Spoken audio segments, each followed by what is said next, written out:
어제 오후 서울에 극한호우가 쏟아질 당시 위성 영상입니다. 서해상에서 붉은색 폭우구름이 계속 발달해서 이렇게 수도권을 뒤덮는 모습입니다.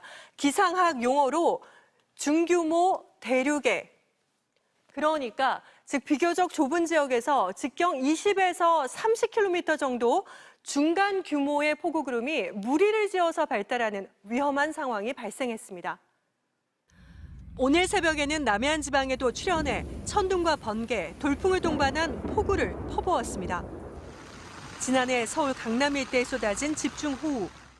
이틀간 630mm의 폭우를 뿌린 2020년 섬진강 홍수. 100여 명이 숨진 1998년 지리산 폭우도 이 때문에 발생했습니다. 중규모 대륙해가 생기는 원인 중 하나는 수증기입니다. 이것은 폭우 당시 지상 1.5km 상공의 바람입니다. 붉은색은 시속 46km 이상의 강풍이 부는 하층 제트기류인데요. 이 하층 제트기류가 막대한 수증기를 급류처럼 실어 나릅니다. 북쪽에서는 상층의 차가운 공기가 이렇게 내려오면서 수증기 급류와 충돌해서 중규모 대륙해가 발생했고요. 수증기가 식어 물폭탄으로 변하면서 극한호우를 쏟아냈습니다. 지형도 중요한 역할을 했습니다. 서해 중부, 이 경기만 부근을 확대해 보면 계속해서 비구름이 만들어지는 걸 볼 수가 있죠. 경기만의 지형은 이렇게 보시면 육지에 둘러싸인 이 항아리 같은 모습인데요. 이런 곳에선 많은 수증기가 모여서 중규모 대륙해가 쉽게 발달합니다. 하층에 강한 수증기 공급이 일단 그 지역에 1차적으로 모이게 됩니다. 그리고 그 지역이 충분히 불안정하다면 당연히 큰 구름이 만들어지고요. 수증기 급류가 내륙에서 큰 산에 가로막혀도 물폭탄이 터질 수 있습니다. 전문가들은 기후변화로 대기의 수증기가 증가해 위험한 중규모 대륙해가 더 많이 발생할 것으로 보고 있습니다. 기온이 1도 오를 때마다 대기 중 수증기량이 7%씩 증가하기 때문입니다. 내일 밤부터 주말 사이에 장마전선과 더불어 더 위험한 중규모 대륙해가 출현할 가능성이 큽니다.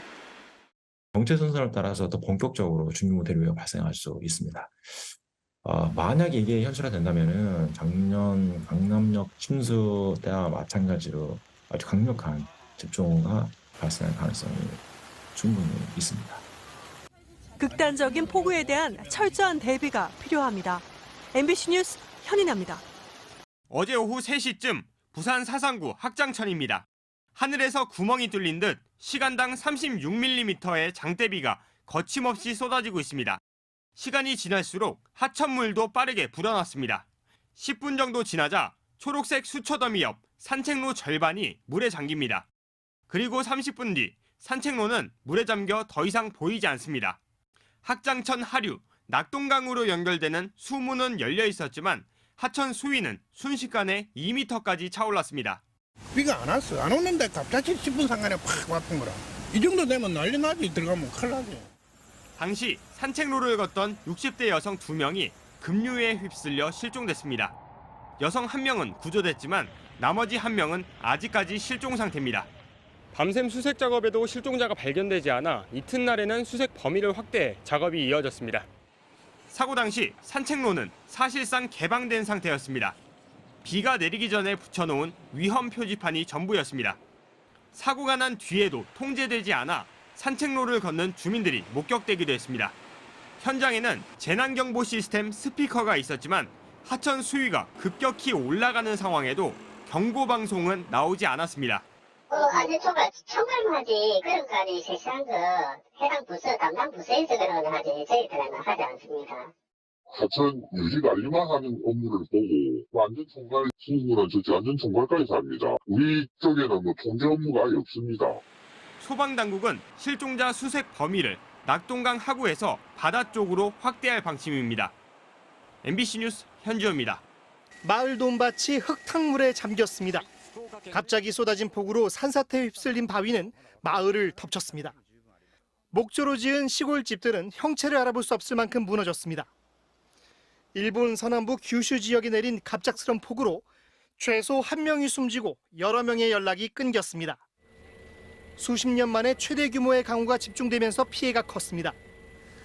하루 동안 내린 비의 양은 소위대정이 관측사상 최대치인 423mm, 피해가 컸던 구름의시도 402.5mm로 역대 최대를 기록했습니다.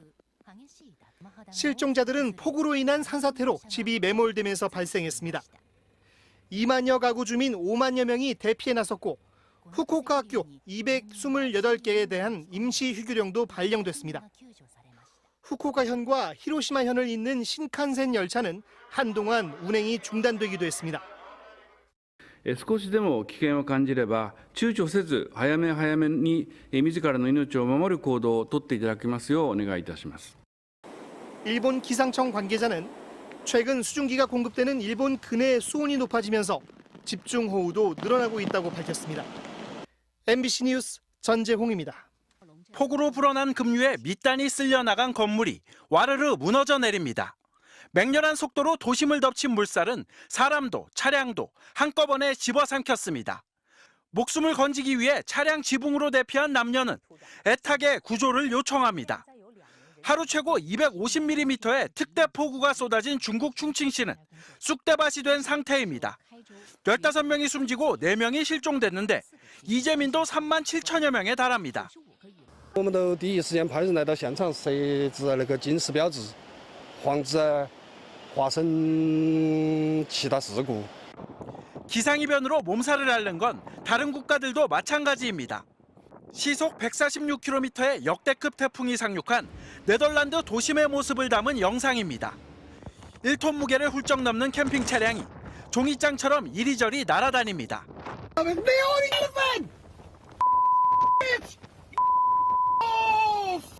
뿌리째 뽑힌 나무는 힘없이 쓰러져 도로 위 차량을 덮치고 앞으로 걷던 사람은 바람의 위력을 이기지 못해 몸이 공중으로 떠오릅니다. 10월에나 찾아오던 태풍의 급습에 최고 단계 재난경보인 코드레드까지 발령됐습니다. 스페인에선 어른 주먹 크기의 우박을 동반한 기습폭우로 홍수가 발생하는 등 지구촌 곳곳에서 이상현상이 벌어지고 있습니다. 엘니뇨의 영향으로 어제 지구 평균 기온이 17.18도를 기록해 이틀 연속 종전 최고 기록을 갈아치우는 등 폭염까지 기승입니다. They're going to keep rising until we stop emitting carbon dioxide into the atmosphere. So we're emitting more than we ever have been. 영국의 한 기상학자는 역대 최고 평균 기록 경신에 대해 이것은 우리가 축하할 이정표가 아니라 인류와 생태계에 내려진 사형 선고라며 코앞에 닥친 환경 위기를 경고했습니다. MBC 뉴스 윤성철입니다. 지난달 22일 이후 최근까지 중국 베이징의 낮 최고 기온입니다. 40도를 넘는 날이 6일이나 되고 사람 체온보다 낮은 날은 이틀에 불과합니다. 지구의 열기가 폭주하고 있습니다. 월요일 이후 지구의 평균 기온은 관측 이후 신기록을 연일 경신했습니다. 캐나다 산림이 불타고 연기는 국경을 건너 미국 북동부를 뒤덮었습니다. 원인은 사상 최고치로 치솟은 온실가스입니다. 올해 지구의 이산화탄소 농도는 처음으로 424 ppm을 넘었습니다. 전 세계가 뿜어낸 이산화탄소가 지난해 368억 톤으로 역대 최고를 기록했기 때문이죠. 관측 이래 끝없이 이렇게 우상향하는 이 그래프는 기후변화의 상징인데요. 발견자인 찰스 킬링 박사의 이름을 따서 킬링 곡선이라고도 부릅니다. 이 그래프를 만드는 곳은 가장 먼저 관측을 시작한 온실가스 관측의 최전선, 미국 하와이 관측소입니다. Dr. Keeling, it's such an honor to have you here today. Yeah, I'm Ralph Keeling, Keeling curve, Keeling after my father, Charles Keeling. His measurements were the first really solid fact that proved that humans were having a big impact on the global planet. 킬링 교수는 지금의 이산화탄소 증가 속도가 심각하단 말부터 꺼냈습니다. We crossed 400 parts per million about 10 years ago. Now we're already up at 425, so it's alarmingly fast. 이런 속도라면 머지않아 충격적인 수치를 마주할 거라고 경고합니다. We'll be up at 450 in 10 years. In 20 years, we'll be up at 475. It's going to get up towards 500 parts per million. 올해는 강력한 엘니뇨까지 발생하고 있어 더욱 심각합니다. Indonesia dries out. You often have big fires there. Southern Asia often dries out. Parts of Africa dry out. And when the landscape dries, plants don't grow as well. 식물이 말라 죽으면 이산화탄소 흡수량이 줄고 산불이 나면 많은 이산화탄소가 방출됩니다. 대를 이어 평생 온실가스를 지켜봐온 그의 소망을 물었습니다. One of the things I'd really like to see in my life is the curve starting to bend the other way. 인류가 화석 연료에 의존하지 않고 살아갈 방법을 배울 수 있을 거라는 그의 믿음이 더 많은 이들의 행동을 바꾸길 기대합니다. MBC 뉴스 현인아입니다.